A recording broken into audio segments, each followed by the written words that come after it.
Hi, welcome to another episode of Hot Takes, and I can barely believe what I'm about to tell you here. This is stunning. Now, we all know that this government is being run by the Chinese. It's a government, it's the UK wing of the Chinese Communist Party, is it not?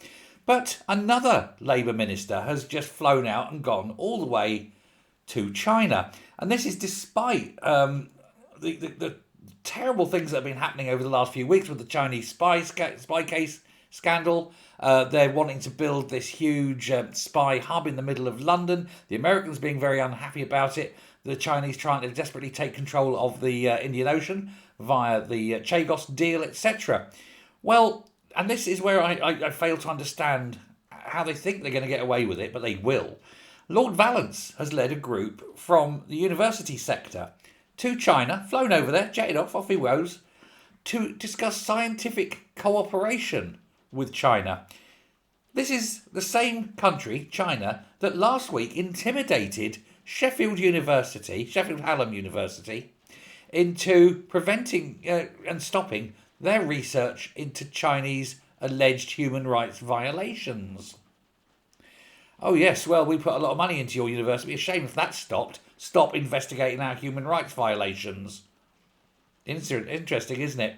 And so he still wanted to go over there and do a deal, despite the obvious intimidation that the Chinese secretive communist state has over supposedly the right to discuss and investigate, human rights abuses. Weird.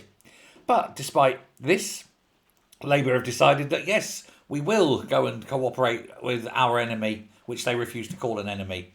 So Valence went off and he met with a guy called Chen Jiang, who is basically his opposite number, and he signed off a new bilateral agreement for positive collaboration on scientific change, science and technology and things like that.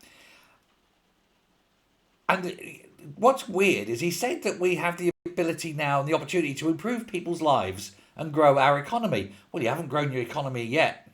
This won't grow the economy, not by adopting Chinese policies. You won't. And he said, he said that this is an exciting time. It might be for you, mate, travelling the world first class. Not for the rest of us. The US are angry. They've not been consulted on this, in this at all. And the Trade Secretary, Peter File, he had already gone last week and jaunted off to China for a week last